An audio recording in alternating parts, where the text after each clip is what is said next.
अथ 32 सर्गः। ततः शूर्पणखा दृष्ट्वा सहस्राणि 14 हतान्येकेन रामेण रक्षसाम् भीमकर्मणा दूषणम् च करम् चैव हतम् त्रिशिरसम् रणे दृष्ट्वा पुनर्महानादान्ननादजलदोपमा सा दृष्ट्वा कर्म रामस्य कृतमन्यैः सुदुष्करम् जगाम परमोद्विग्ना लङ्काम् रावणपालिता सा ददर्श विमानाग्रे रावणम् दीप्ततेजसम् उपोपविष्टम् सचिवैर्मरुद्भिरिव वासवम् आसीनम् सूर्यसङ्काशे काञ्चने परमासने रुक्मवेगिगतम् प्राज्यम् ज्वलन्तमिव पावकम् देवगन्धर्वभूतानाम् ऋषीणाम् च महात्मनाम् अजेयम् समरे घोरम् व्याप्ताननमिवान्तकम् देवासुरविमर्देषु वज्राशनिकृतव्रणम् ऐरावतविषाणाग्रैरुत्कृष्टकिणवक्षसम् 20 दशग्रीवम् दर्शनीयपरिच्छदम् विशालवक्षसम् वीरम् राजलक्षणलक्षितम् नद्धवैदूर्यसङ्काशम् तप्तकाञ्चनभूषणम् सुभुजम् शुक्लदशनम् महास्यम् पर्वतोपमम् विष्णुचक्रनिपातैश्च शतशो देवसंयुगे अन्यैः शस्त्रैः प्रहारैश्च महायुद्धेषु ताडितम् अहताङ्गैः समस्तैस्तम् देवप्रहरणैस्तदा अक्षोभ्याणाम् समुद्राणाम् क्षोभणम् क्षिप्रकारिणम्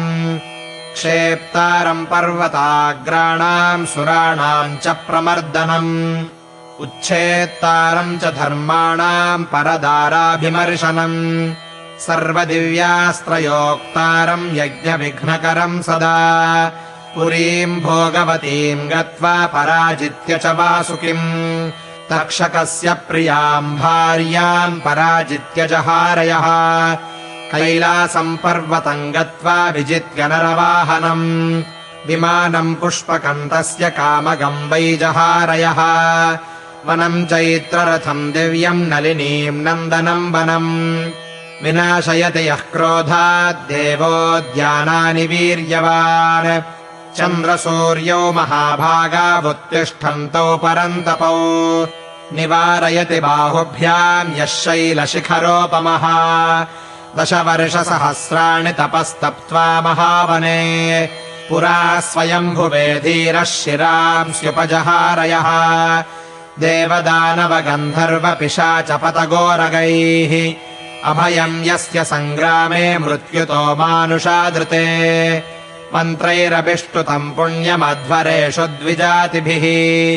हविर्धानेषु यः सोममुपहन्ति महाबलः प्राप्तयज्ञहरम् दुष्टम् ब्रह्मघ्नम् क्रूरकारिणम् कर्कशम् निरनुक्रोशम् प्रजानामहिते रतम् रावणम् सर्वभूतानाम् सर्वलोकभयावहम्